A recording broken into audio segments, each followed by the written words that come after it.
नमस्कार दोस्तों, I am Richa and I welcome you once again to Parcham classes. आज का वीडियो बहुत ज्यादा डिमांडेड और मच अवेटेड वीडियो है। एक्सपेक्टेड नहीं था इतना ज्यादा ऑन डिमांड होगा, but then you people demanded it so thoroughly के लेकर के आना ही पड़ा।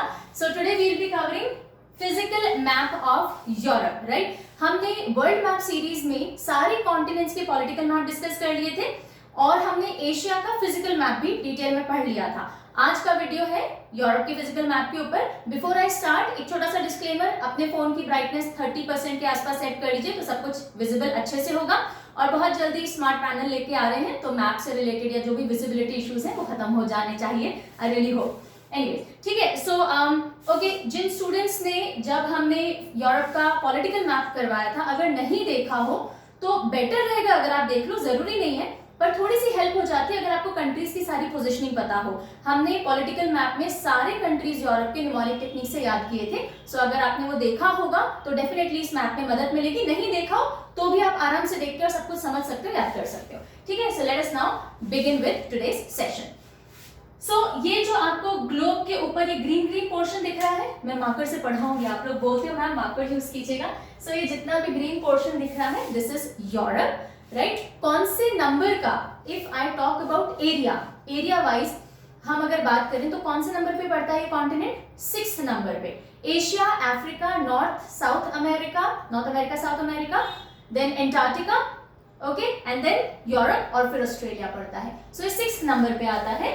देन एंटायरली, अच्छा अब कौन से हेमिस्फेयर यानी कौन से गोलार्ध में पड़ता है ये बात थोड़ी सी समझने की है तो हम लैटिट्यूड और लॉन्जिट्यूड की मदद से समझेंगे। ग्लोब एक बार देखते हैं। देखिए ये जो आपको लाइन जाती हुई दिख रही होगी, okay, so this is 0 degree यानी equator. 0 degree latitude, equator. Equator के ऊपर जो भी आएगा नॉर्दर्न साइड में, उत्तरी साइड में जो भी कॉन्टिनेंट आएगा वो नॉर्दर्न हेमिस्फेयर या उत्तरी गोलार्ध में पड़ता है। सो यूरोप कहाँ पड़ेगा? नॉर्दर्न हेमिस्फेयर में, पूरा का पूरा नॉर्दर्न हेमिस्फेयर में, ठीक है। इक्वेटर, ट्रॉपिक ऑफ कैंसर और फिर जाकर के ये आ रहे हैं, ओके। अब अगर हम बात करें वेस्टर्न या ईस्टर्न हेमिस्फेयर की तो देखिए प्राइम मेरिडियन से हम वेस्टर्न और ईस्टर्न हेमिस्फेयर को डिस्टिंग्विश करते हैं। यस, सो प्राइम मेरिडियन कहां से होकर के गुजरती है? पढ़ा चुकी हूं पहले भी, यूके से होकर के गुजरती है, ठीक है। यूरोप में 3 कंट्रीज हैं जो प्राइम मेरिडियन पे पड़ती हैं। मैं चाहूंगी आप कमेंट सेक्शन में बताइए, हमेशा कुछ ना कुछ होमवर्क तो देती हूँ ना, तो कमेंट सेक्शन में मुझे बताइएगा प्राइम मेरिडियन यूरोप कॉन्टिनेंट के कौन से 3, मैंने हिंट दे दिया, 3 कंट्रीज से होकर के गुजरती है, ठीक है। सो प्राइम मेरिडियन के वेस्ट में थोड़ा सा हिस्सा पड़ रहा है, जैसे आइसलैंड पड़ गया, थोड़ा पार्ट आ जाता है, मतलब मेजॉरिटी पार्ट आ जाता है आपका ब्रिटिश आइल्स का, राइट। ये पूरा आपका पोर्टुगल आ जाता है, थोड़ा पार्ट, मैं नाम नहीं बताऊंगी इस कंट्री का वरना आपको हिंट मिल जाएगा, ठीक है। सो थोड़ा हिस्सा वेस्टर्न साइड में, पर मेजॉरिटी, ये देखो ये जितना भी है ना, मेजॉरिटी ईस्टर्न हेमिस्फेयर में है। इसलिए हमने कहा located entirely in the northern hemisphere and mostly in the eastern hemisphere, ठीक है। लोकेशन समझते चलेंगे मैप पे, हर चीजें मैप पे समझते चलेंगे तो याद करने वाला काम बिल्कुल ऑलमोस्ट नलिफाई हो जाता है। अच्छा, अब थोड़ी वाटर बॉडीज देख लेते हैं इसके आसपास, डिटेल में नहीं, आसपास का ही देखेंगे सिर्फ। तो देखो ऊपर यहाँ पे ये कौन सा ओशन होगा? Arctic ocean. तो यूरोप के नॉर्थ में आर्कटिक ओशन हो गया। अगर हम बात करें वेस्टर्न साइड की, कौन सा ओशन है ये? Atlantic ocean. पढ़ चुके हैं ना ये सब कुछ पहले भी। ये देखो एस शेप का ओशन होता है अटलांटिक ओशन, तो ये नॉर्दर्न अटलांटिक ओशन आ जाता है मेजरली, ठीक है। फिर ये देखो ये जो आपको ये पूरी जो वाटर बॉडी दिख रही है ना, व्हाइट एरिया, ये पूरा है मेडिटेरेनियन सी, ठीक है। मेडिटेरेनियन सागर या मेडिटेरेनियन सी साउथ में पड़ जाता है। ये जो आप देख रहे हो ये भी सी है, कौन सी है? ब्लैक सी, ओके। ये एशिया जब पढ़ा था तो भी हमने थोड़ा बहुत देखा था। ब्लैक सी साउथ या साउथ ईस्ट हम बोल सकते हैं, दक्षिण पूर्वी साइड में पड़ता है, ओके। और यहाँ ये कौन सा कॉन्टिनेंट है? एशिया, ठीक है। सो ईस्ट साइड में पड़ जाता है एशिया। मोटी मोटी बात समझ में आ गई? अच्छा, ये वाली वाटर बॉडी बताना जरा, एशिया के टाइम पढ़ा था हमने, कौन सी है? कैस्पियन सी, वेरी गुड, ठीक है। सो चलिए, सो मेनली बाउंड्री समझ में आ गई। नॉर्थ में आर्कटिक ओशन, वेस्ट में अटलांटिक ओशन, साउथ में मेडिटेरेनियन सी और ब्लैक सी, और ईस्ट में एशिया पड़ता है। यहाँ तक कोई परेशानी होनी ही नहीं चाहिए, बहुत बेसिक सी इंफॉर्मेशन थी। ओके नेक्स्ट, अब थोड़ी और जानकारी देख लेते हैं यूरोप के बारे में। टोटल कंट्रीज, बहुत पहले का एक होमवर्क है, जब मैंने आपको पॉलिटिकल मैप ऑफ यूरोप पढ़ाया था तब एक असाइनमेंट दिया था कमेंट सेक्शन में बताने के लिए टोटल कितनी कंट्रीज हैं। अब देखिए नंबर ऑफ कंट्रीज को लेके ना एशिया और यूरोप में हमेशा थोड़ा थोड़ा डिफरेंस ऑफ ओपिनियन चलता ही रहता है। हमने मेंशन की है 51, टोटल कंट्रीज कितनी है 51, अगर आप इंक्लूड करो साइप्रस और अर्मेनिया को, ठीक है। साइप्रस और अर्मेनिया कई लोग एशिया में मानते हैं, कई लोग यूरोप में मानते हैं। साइप्रस के साथ भी यही कहानी है, लेकिन मैं बता दूं पॉलिटिकली अगर आप देखोगे तो politically they are considered to be a part of Europe, लेकिन इनके फिजिकल फीचर्स और फिजियोलॉजी एशिया में ज्यादा काउंट की जाती है। सो हमने इन दोनों को काउंट करते हुए 51 रखा है, अगर आप इनको काउंट नहीं करो तो 49 कंट्रीज हो जाएंगी, ठीक है। अच्छा 5 कंट्रीज हमने पहले ही पढ़ी थी जो कि ट्रांसकॉन्टिनेंटल होती है, एशिया और यूरोप दोनों में काउंट होती है। कौन सी है? एशिया में भी पढ़ाया था आपको, अगर आप यूराल माउंटेन्स के आसपास देखो, रशिया ट्रांसकॉन्टिनेंटल है, कजाकिस्तान ट्रांसकॉन्टिनेंटल है। अगर आप कॉकसस माउंटेन्स मैप पे भी दिखा दूंगी, अगर जिन बच्चों ने पॉलिटिकल मैप नहीं पढ़ा है ना, अभी आगे जो मैप्स आएंगे उन पे आपको दिख जाएगा। कॉकसस माउंटेन के पास जॉर्जिया, अजरबैजान, ठीक है, वो 2 कंट्रीज है जो कि ट्रांसकॉन्टिनेंटल है। और नीचे आ जाओ टर्की ब्लैक सी के पास में, ठीक है। तो ये 5 कंट्रीज हैं जो ट्रांसकॉन्टिनेंटल है, फाइन। अब यूरोप कॉन्टिनेंट में लार्जेस्ट कंट्री कौन सा है एरिया वाइज? रशिया, ठीक है। और almost 37 to 39% of the continent का एरिया रशिया से ही घिरा हुआ है। स्मॉलेस्ट कौन सी है? वेटिकन सिटी, बहुत छोटी सी कंट्री है, 0.44 किलोमीटर स्क्वायर दायरे में फैली हुई है। हाईएस्ट पॉपुलेशन वाली कंट्री भी रशिया है, ओके, जिसमें 15% यूरोप की पॉपुलेशन करीब करीब आ जाती है। ऑलराइट, अब हम आते हैं फिजिकल फीचर्स, यानी कि जो भी फिजिकल डिविजन्स या फीचर्स हैं यूरोप में, जिस तरह के लैंडफॉर्म्स देखने को मिलते हैं, तो उन लैंडफॉर्म्स में बहुत सारे आइलैंड्स भी हैं यूरोप में, बहुत सारे पेनिनसुलास हैं, ओके, पहाड़ी इलाके भी हैं, मैदान भी हैं, हाईलैंड्स भी हैं, लोलैंड्स भी हैं, वाटर बॉडीज बहुत सारी हैं। तो सबसे पहले हम लैंड फॉर्म्स की बात करेंगे, वाटर बॉडीज को अभी टच नहीं कर रहे हैं। सो लैंड फॉर्म में सबसे पहला है पेनिनसुलास। पेनिनसुला क्या होते हैं? पेनिनसुला ऐसे मान लीजिए ये जैसे इंडिया है ना, इंडिया के साउथ में पेनिनसुलर है। पेनिनसुला का मतलब जो अधिकतर एरिया साइड से पानी से घिरा हुआ हो, मेन लैंड से थोड़े से हिस्से से जुड़ा हुआ हो, बाकी हर तरफ पानी हो उसमें, ठीक है। चारों तरफ पानी होगा तो आइलैंड हो जाएगा, और अधिकतर केसेस में हम बोलते हैं 3 तरफ पानी और 1 तरफ मेन लैंड हो तो उसको पेनिनसुला कहते हैं, ठीक है। सो यूरोप को पेनिनसुला ऑफ पेनिनसुलास कहा जाता है, ठीक है। अब देखो जरा सा एक बार ये देख लो, ये एशिया मेनलैंड से जुड़ा हुआ है, इधर भी पानी, इधर भी पानी, इधर भी मेजॉरिटी पानी पानी पानी। तो यूरोप खुद एक पेनिनसुला है, ठीक है, खुद तो पेनिनसुला है ही, और खुद भी पेनिनसुलास से मिलकर के बना है, इसलिए इसको पेनिनसुला ऑफ पेनिनसुलास कहा जाता है। कैसे? अभी देखेंगे। 6 मेजर पेनिनसुला है यूरोप में, कितने? 6। 5 पॉपुलर है, एक नॉट सो पॉपुलर है बिकॉज उसमें कोई कंट्री एज सच नहीं आता है, ठीक है। नॉर्दर्न पार्ट ऑफ यूरोप की बात करें तो 2 पेनिनसुला आते हैं, अभी सबके मैप्स देखेंगे, मैप से ही पढ़ेंगे। स्कैंडिनेवियन पेनिनसुला और जुटलैंड पेनिनसुला, जटलैंड या जुटलैंड, ओके। कौन कौन से हैं? स्कैंडिनेवियन, ओके, स्कैंडिनेवियन पेनिनसुला, दूसरा जुटलैंड पेनिनसुला। सदर्न पेनिनसुलास की बात करें तो आ जाएंगे आइबेरियन, इटालियन पेनिनसुला, बाल्कान्स और क्रीमियन पेनिनसुला। कौन कौन से? आइबेरियन, इटालियन, बाल्कन और क्रीमियन।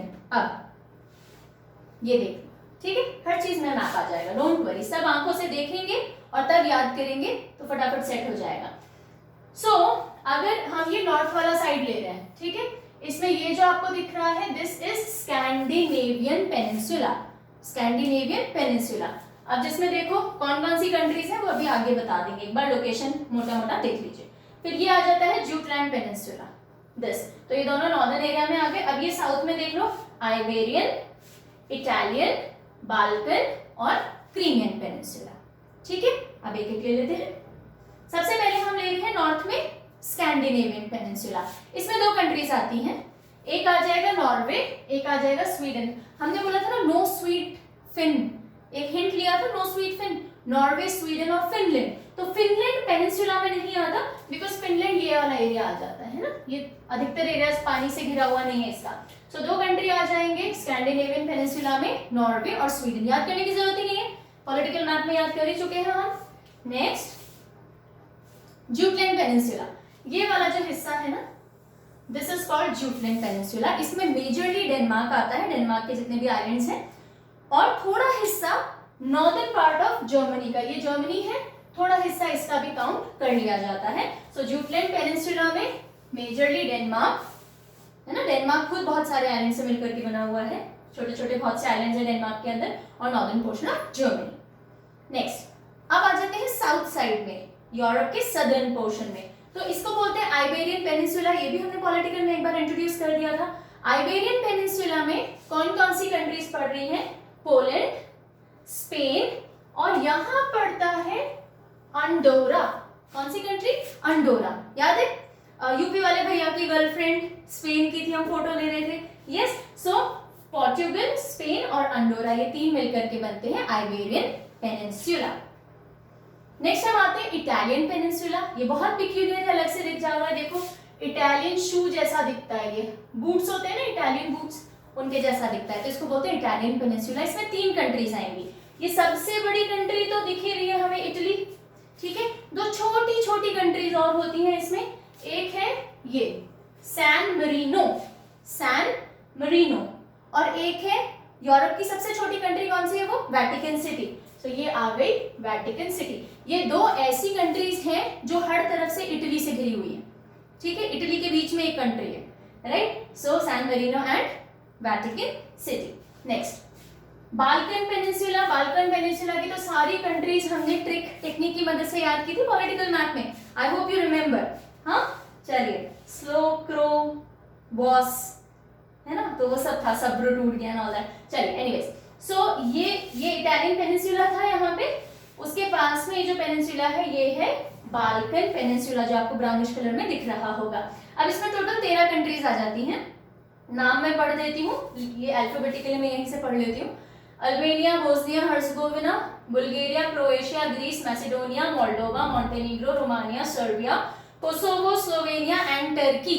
अभी मैंने एक सांस में पढ़ लिया, क्यों? क्योंकि ये सब मैंने आपको याद करवाया है। इन केस कोई बच्चा ऐसा है जिसने नहीं वो वाला वीडियो देखा, नहीं याद है, तो पैनिक करने की जरूरत नहीं है, लिंक डिस्क्रिप्शन बॉक्स में देख लीजिएगा, nothing to worry. Balkan peninsula तो समझ में आ गया, पोजीशन समझ में आ गई, बस अभी के लिए बहुत है। चलो फिर आता है क्रीमियन पेनिनसुला, आखिरी है ये, नॉट सो इम्पोर्टेंट। ये देखो इस वाले में देख लो, आई थिंक दिख जाएगा, क्रीमियन ढंग से नहीं दिख रहा है। ओके कहाँ दिखा है आपको? वेट वेट वेट, ये यहाँ पे दिखाया था, ये देखो ब्लैक सी है, ब्लैक सी के ऊपर ये वाला हिस्सा, ठीक है, this is Crimean peninsula.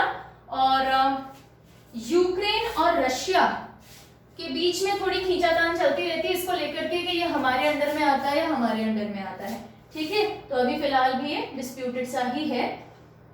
So sovereignty यानी किसको पॉलिटिकली बिलोंग करेगा ये, वो डिस्प्यूटेड है। यूक्रेन, ये रहा यूक्रेन और वो रहा रशिया, ठीक है। ये बीच में क्रीमियन पेनिनसुला है, ये नीचे ब्लैक सी आ गई, फाइन। चलिए, सो विद दिस आपको सारे पेनिनसुला समझ में आ गए, 6 पेनिनसुला नाम याद हो गए, वेरी गुड। कौन कौन से कंट्रीज है लमसम समझ में आ गया, शाबाश। अब हम आ जाते हैं मेजर लैंडफॉर्म, यानी जो जिनको हम फिजिकल फीचर्स भी बोलते हैं, हाई लैंड, लो लैंड, है ना, ऑल दीज थिंग्स। सो पूरे यूरोप की अगर हम बात करें तो वो 4 मेजर लैंडफॉर्म्स या फिजिकल फीचर्स में डिवाइडेड होता है।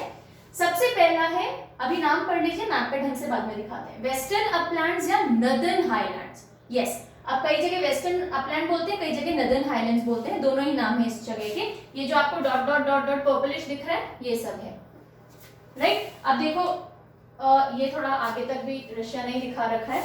सो रशिया के west west west west side में पड़ रहा है, तो इसलिए इसको वेस्टर्न अपलैंड्स भी बोलते हैं। और ऐसे देखोगे तो थोड़ा नदर्न साइड है, इसलिए नदर्न हाईलैंड्स भी कहा जाता है। और यहाँ पे एलिवेशंस थोड़े ज्यादा हैं, थोड़ी थोड़ी आपको हिल्स माउंटेन्स जैसा स्ट्रक्चर भी देखने को मिलेगा, अभी सब बताती हूँ मैं। नेक्स्ट जो फिजिकल फीचर देखने को मिलता है वो है नॉर्दर्न यूरोपियन प्लेन्स या नॉर्दर्न लोलैंड्स, ठीक है। ये अपलैंड्स थे या हाईलैंड्स थे। फिर ये जो ग्रीन हिस्सा आपको दिख रहा है, ये है नॉर्दर्न लोलैंड या northern European plains. Plains lowland से होते हैं, एलिवेशन कम रहता है, यानी ऊंचाई उनकी कम रहती है। थर्ड है सेंट्रल अपलैंड्स, ये जो आपको ऑरेंजिश ब्राउनिश दिख रहा होगा बीच में, सेंट्रल अपलैंड, ये भी थोड़े उठे हुए हिस्से हैं, फ्लैट्स नहीं है। And last is southern Alpine region, ये जितना भी पर्पलिश दिख रहा है ना, ये सदर्न एल्पाइन रीजन है। यहाँ पे माउंटेन्स, ऊंची ऊंची माउंटेन एरियाज है यहाँ पे, ठीक है। ये देखो, ये रहा पूरा मैप, राइट। सो ये दिखा रहा है वेस्टर्न हाईलैंड्स, स्कैंडिनेवियन कंट्रीज आ गई, फिर यहाँ पे देखो आइसलैंड, ये पूरा ब्रिटिश आइल का अधिकतर हिस्सा, फिर ये थोड़ा सा फ्रांस का वेस्टर्न साइड आ जाएगा, आइबेरियन पेनिनसुला का अधिकतर हिस्सा ये आ जाता है आपके वेस्टर्न हाईलैंड्स या नॉर्दर्न अपलैंड्स में। याद रहेगी ये चीज, गुड, कुछ रटने का है ही नहीं। नेक्स्ट अगर हम बात करें इसके जस्ट नीचे, नॉर्दर्न लोलैंड या नॉर्दर्न यूरोपियन प्लेन्स, ठीक है। सो ये एक्सटेंड होंगे यूके के ईस्टर्न साइड से और ये पूरा रशिया तक जाएंगे वहां तक, ठीक है। आपको अगर यूरोप का मैप एक बार आप फ्रेंडली हो चुके हो तो ये पिक्चर आपके दिमाग में बहुत इजीली सेट हो जाएगी और आप अपनी मैप की नॉलेज के बेसिस पे ये सारी चीजें आंसर कर पाओगे, आपको कुछ भी याद करने की जरूरत नहीं है। थर्ड इज सेंट्रल अपलैंड्स, ठीक है। तो यहाँ पे कौन सी कंट्रीज आते हैं, यूजुअली फ्रांस आ जाता है, जर्मनी का कुछ हिस्सा आ जाता है, ठीक है। सो ये वाला अभी हम डिटेल में पढ़ लेंगे कौन कौन सी कंट्रीज है, पर लमसम आइडिया आपको लग जाएगा, ठीक है। सो ये सेंट्रल अपलैंड्स हो गया और ये एल्पाइन रीजन आ गया, इटली वाला रीजन आ गया, बाल्कन्स वाला रीजन आ गया पूरा, उधर बुल्गारिया वाला रीजन, ठीक है। सो और ये थोड़ा फ्रांस का साउथ आ गया। सो थोड़ा थोड़ा मैप की नॉलेज से आप कर पाओगे। अब एक एक रीजन लेते हैं और उसको फटाफट डिस्कस कर लेते हैं। ऑलराइट, सबसे पहले हम चलते हैं वेस्टर्न अपलैंड्स या नॉर्दर्न हाईलैंड्स के ऊपर। ये देखो, जितना भी आपको ये वाला हिस्सा दिख रहा है ना, अपन ने पहले भी देख लिया, मार्कर हमेशा मेरी क्लास में मर जाता है, आई डोंट नो व्हाई, इसको पढ़ाई पसंद नहीं आई, ठीक है। सो ये जितना भी हिस्सा है ये आता है वेस्टर्न अपलैंड्स या नॉर्दर्न हाईलैंड्स में। इसमें mainly Scandinavia, Norway, Sweden, Denmark, Scandinavia वाला हिस्सा है ना, ये स्कैंडिनेविया का ही कल्चरल पार्ट, आइसलैंड वगैरह भी स्कैंडिनेवियन कल्चर वाले कंट्रीज में आते हैं। पॉलिटिकली तो उसको स्कैंडिनेविया नहीं, अलग से हम उसको मेंशन करेंगे। सो स्कैंडिनेविया, फिनलैंड, ठीक है, फिनलैंड उधर हो गया, ये आइसलैंड, उसके बाद स्कॉटलैंड, आयरलैंड, ये ब्रिटेनी रीजन ऑफ फ्रांस, ये फ्रांस चल रहा है, इसका ये वाला जो हिस्सा है इसको ब्रिटेनी रीजन बोलते हैं। थोड़ा सा हिस्सा आ जाएगा स्पेन का, थोड़ा सा क्या मतलब मेजॉरिटी हिस्सा स्पेन का, और ये पोर्चुगल, ये सब हो गया आपका स्कैंडिनेविया सॉरी हाईलैंड्स। कौन से, नॉर्दर्न अपलैंड्स या फिर वेस्टर्न हाईलैंड्स, ठीक है। अब यहाँ की खास बात क्या है, यहाँ पे बहुत हार्ड और एंशिएंट रॉक्स होते हैं, ग्लेशिएशन से ये बने हैं, यानी कि ग्लेशियर फॉर्मेशन होता है, जब बर्फ जमती है ग्लेशियर्स बनते हैं बड़े बड़े, वो ग्लेशियर्स जब पिघलते हैं तो उनके नीचे के जो पत्थर वगैरह निकलेंगे ना, वो टेढ़े मेढ़े, उबड़ खाबड़, कहीं पे तीखे कहीं पे ढलान वाले। तो ये देखो, ये आपको स्ट्रक्चर में थोड़ा दिख ही रहा होगा, उबड़ खाबड़ सा structure. So these are all ancient rocks shaped by glaciation, glaciers की वजह से इनका ऐसा शेप बना है। और यहाँ पे बहुत सारे दलदल इलाके, लेक्स मिलते हैं और फॉइड्स मिलते हैं।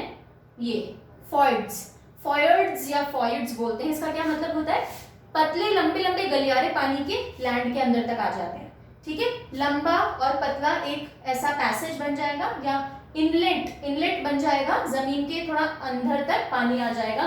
और जैसे कि अब यहाँ आई डोंट नो आपको दिखेगा नहीं, जैसे ये एरिया बन जाए फॉर एग्जांपल, यस, सो उनको बोलते हैं फॉइड्स। और आइसलैंड और स्कैंडिनेविया में फॉइड्स बहुत पाए जाते हैं। तो ये कुछ फिजिकल फीचर्स हैं जो कि एसोसिएटेड हैं नॉर्दर्न अपलैंड्स के साथ में। Got it? चलो, सो ये फिजिकल फीचर क्लियर हो गया। Next we come over to north European plains. कौन कौन से कंट्री से एक्सटेंड होते हैं, देखो थोड़ा यहाँ से स्टार्ट होके ये पूरा यहाँ तक जाएंगे, रशिया तक, okay. Extends from southern UK to Russia. कौन कौन से एरिया आ जाएंगे इस बीच में, देखो हमने जो याद किए थे, फ्रांस, जर्मनी, ठीक है, उसके बाद में पोलैंड, बेलारूस, और यहाँ पे बाल्टिक रीजन या बाल्टिक कंट्रीज कहा जाता है इनको, बाल्टिक स्टेट्स, जिसमें कि एस्टोनिया, लातविया, लिथुएनिया, ये याद किया था, एस्टोनिया, लातविया, लिथुएनिया, ये भी आ जाएंगे, बेलारूस आ जाएगा और ये रशिया आ गया। ये सारे कंट्रीज कवर होते जाते हैं। मैप याद है तो देखो आपको कंट्रीज याद करने की जरूरत भी नहीं पड़ेगी। अब यहाँ जो हाइट है, अब देखो प्लेन्स है तो ऑब्वियसली बात है बहुत ज्यादा हाइट नहीं होगी, 500 फीट से नीचे के ही है अधिकतर एरियाज, यानी 152 मीटर से नीचे के। और यहाँ पे बहुत सारी नेविगेबल रिवर्स मिलती है, यानी ऐसी रिवर्स जिन पे नेविगेट किया जा सकता है, शिप्स बोट्स वगैरह चलाई जा सकती हैं। कौन कौन सी मेजर रिवर्स है, जब हम रिवर्स पढ़ेंगे यूरोप की ढंग से पढ़ेंगे क्योंकि इंपॉर्टेंट है तब आएंगे ही। अभी देख लो, राइन, वीजा, एल्प, ओडर, विस्टुला, अभी सिर्फ नाम ध्यान रख लो, अभी याद नहीं करना है। जब मैं आपको सारी रिवर्स याद कराऊंगी यूरोप की, तब टेक्निक के मदद से याद करेंगे कौन सी कंट्री में मेजरली कौन सी रिवर्स फ्लो करती हैं। ठीक है, सो ये जो नॉर्दर्न यूरोपियन प्लेन्स हैं इनमें रिवर्स बहुत सारी हैं, नेविगेबल रिवर्स, आप ऐसे ध्यान रखिए अभी के लिए बस। Okay, next the central Uplands, right, ये वाला हिस्सा सेंट्रल अपलैंड्स ऑब्वियसली प्लेन से थोड़ा ज्यादा एलिवेटेड होगा। कहां से कहां तक एक्सटेंड करता है, देखो, extend east west across central Europe, includes western France, okay, then Belgium, Germany, चेक रिपब्लिक और थोड़ा बहुत पार्ट ऑफ स्विट्जरलैंड और ऑस्ट्रिया। ठीक है, ये वाला पूरा हिस्सा, यही सारी कंट्रीज के एरियाज आ जाते हैं। Lower in altitude and less rugged than Alpine region, Alpine region जो है यहाँ पे तो ऊंची ऊंची हिल्स और माउंटेन्स हैं, ये इतनी ऑल्टीट्यूड पे नहीं है यहाँ पे, और इतना रग्ड भी नहीं है, यानी टेढ़े मेढ़े टेरेन्स नहीं है, हेवीली वुडेड है, यानी यहाँ पे पेड़ वगैरह बहुत मिलेंगे। दो मेन रिवर्स आती हैं सेंट्रल अपलैंड्स में, याद रखिएगा, टू मेजर रिवर, कौन कौन सी है, Rhine and Rhone. Rhine and Rhone river अभी हम पढ़ेंगे अगेन जब रिवर्स पढ़ेंगे, अभी सिर्फ नाम याद रखिए। सेंट्रल, र का साउंड आ रहा है, Rhine Rhone, Rhine Rhone. Okay, lastly southern Alpine mountain system, ये जितना भी है, जितनी भी इंपॉर्टेंट माउंटेन्स हैं यूरोप की वो यहाँ आपको मिलेंगी। ओके, और सारी देखेंगे अभी इंपॉर्टेंट वाली। सो इसमें कौन कौन सी रेंजेस आ जाती हैं, देख लो। माउंटेन रेंजेस हैं बेसिकली ये, जो कि इटालियन पेनिनसुला में और बाल्कन्स में मेजरली कवर हो रही है। और नॉर्दर्न स्पेन, ये रहा नॉर्दर्न स्पेन, पिरेनीज है यहाँ पे, सदर्न फ्रांस, ओके, एंड कौन कौन सी माउंटेन्स आ जाती है एक बार नाम देख लीजिए। एल्प्स, ये रही एल्प्स, एपेनाइन्स, पिरेनीज, डायनेरिक या दिनेरिक, कार्पेथियंस और ये बाल्कन्स। ओके, ये मेजर माउंटेन्स हैं सदर्न एल्पाइन रीजन की, एल्प्स, पिरेनीज, एपेनाइन्स, दिनेरिक, बाल्कन्स और कार्पेथियंस। ओके, अब ये वाली जो महापहाड़ियां बहुत एलिवेटेड होती हैं, टेढ़ी मेढ़ी उबड़ खाबड़ होती हैं, इनकी स्टीप स्लोप्स होती हैं, ऊंची होंगी तो स्टीप स्लोप्स होती हैं। ठीक है, यहाँ पे एक्टिव वोल्केनोज भी बहुत मिलते हैं। इटली के जो सिसिली है ना, यहाँ पे सबसे ज्यादा एक्टिव वोल्केनो है यूरोप का, अभी मैं बता दूंगी, माउंट एटना आ गया। Mount Etna is the active most volcano, और वो सिसिली में, सिसिली इज एन आइलैंड, कोई कंट्री नहीं है। ठीक है, माउंट एटना, माउंट वेसुवियस, ये इटली में पड़ते हैं दोनों, और एक्टिव वोल्केनोज हैं। अब हम एक एक करके फटाफट से माउंटेन रेंजेस देख लेते हैं, बिकॉज एक इंपॉर्टेंट है। एल्प्स, एल्प्स की देखो लोकेशन आपको बता दी, ये पूरा इटली पेनिनसुला है, और पूरे यूरोप से एक तरह से इटालियन पेनिनसुला को डिफरेंशिएटेड काटने का काम करती हैं Alps. Fine, highest in Europe, जितनी भी माउंटेन रेंजेस हैं उनमें से सबसे ज्यादा हाईएस्ट कौन सी है, एल्प्स माउंटेन्स हाईएस्ट है, 1200 किलोमीटर तक स्ट्रेच करती है 8 कंट्रीज में। अब देखो अगेन, अगर आपको लोकेशन का आइडिया है कंट्रीज की तो आप हिंट लगा सकते हो। Austria, France, Germany, Italy, Liechtenstein, Monaco, Slovenia and Switzerland, ये सारी कंट्रीज में फैली हैं। याद नहीं करवाऊंगी अभी क्योंकि आई एम अज्यूमिंग आपने मैप कर रखा होगा। Cuts Italy from rest of Europe, और यहाँ पे मॉन्ट ब्लैंक है, मॉन्ट blank, that is the highest peak in Alps. ये याद रखिएगा, एल्प्स की सबसे हाईएस्ट पीक कौन सी, मॉन्ट ब्लैंक। तो आप ऐसे याद रखो, आप अगर ढंग से मैप देख रहे हो तो ब्लैंक नहीं होंगे एग्जाम में, आप ब्लैंक नहीं होंगे, तो आपसे एल्प, ब्लैंक से मॉन्ट ब्लैंक। ठीक है, 4807 मीटर्स हाई है ये। फिर आ जाते हैं पिरेनीज पे। पिरेनीज आइबेरियन पेनिनसुला को यूरोप से काटती हैं, एल्प्स इटालियन पेनिनसुला को काट रही थी, पिरेनीज आइबेरियन पेनिनसुला को काटेंगे। आइबेरियन पेनिनसुला याद है, पोर्टुगल, स्पेन, एंडोरा, चार। सो नेचुरल बॉर्डर बनाती है फ्रांस और स्पेन के बीच में। ये इस तरह के पॉइंट्स याद रखिएगा, ये आ जाता है इधर फ्रांस, ये है स्पेन, इनके बीच में नेचुरल बाउंड्री या बॉर्डर बना रही है, और आइबेरियन पेनिनसुला को बाकी सारे यूरोप से डिवाइड करती है। 500 किलोमीटर तक एक्सटेंड करती है। एनीटो इज द हाईएस्ट पीक, कौन सी? एनीटो, ये अप्रोक्सीमेट लगभग यहाँ पड़ती है एनीटो। कैसे याद रखेंगे? और एंडोरा एक टाइनी सॉवरेन स्टेट या कंट्री है जो कि इस पूरी पिरेनीज के बीच में पड़ता है। तो एंडोरा के थोड़े पास में एंडोरा, एनीटो मिलता जुलता है थोड़ा बहुत। एंडोरा के पास में एनीटो और दोनों ही पिरेनीज में है। फाइन, चलिए moving over to the next mountains which are Apennine mountains. Apennine बोल के देखो, एपिनाइन लंबा खींचता है ना, तो ये जो इटालियन पेनिनसुला है ना, ये लेंथ पे ये है एपिनाइन, ऐसे याद रखिएगा। हाँ, so Apennine mountains are parallel small chains है पहाड़ियों की, जो कि पूरे इटालियन पेनिनसुला में लेंथ वाइज है और इसको ईस्ट और वेस्ट इटली में एक तरह से डिवाइड करती है, क्योंकि लंबाई में ये माउंटेन रेंजेस आ जाती हैं। Extending 1200 kilometre divide Italian peninsula between east and west. Corno Grande is the highest point of these mountains. Corno Grande ये पड़ता है, ठीक है। तो कॉर्नो ग्रांड कैसे रखो, कितना ग्रैंड सा नाम लग रहा है ना, बोल के देखो, एपिनाइन है ना, लॉन्ग भी है ग्रैंड भी है, तो ऐसे आप कॉर्नो ग्रांड याद रख सकते हो।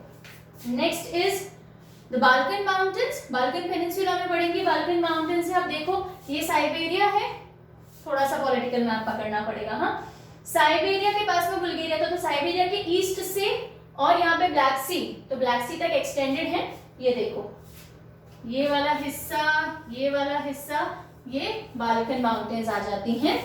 सो Balkans are extending from east of Siberia to the east of Bulgaria Black Sea तक, ठीक है। और 530 किलोमीटर तक एक्सटेंड करती है। हाईएस्ट पीक है माउंट ओलंपस। बालकों को ओलंपिक वगैरह में तो भेजना चाहिए, हमें अभी से तैयारी कराओ। बालकों को तैयारी कराओगे तो बड़े होकर ओलंपिक में जाएंगे, नहीं तो नहीं जा सकते। तो बाल्कान्स ओलंपस, ठीक है, याद रहेगा जी, रहना तो चाहिए।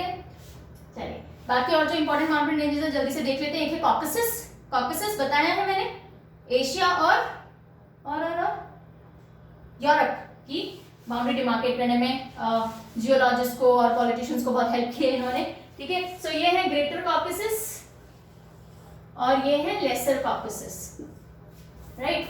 और ये देखो, ये जो कंट्रीज पड़ रही है, जॉर्जिया, अजरबैजान, अर्मेनिया, कहाँ गया मेरा अर्मेनिया, मुझे क्यों नहीं दिख रहा है, ये रहा अर्मेनिया, ठीक है।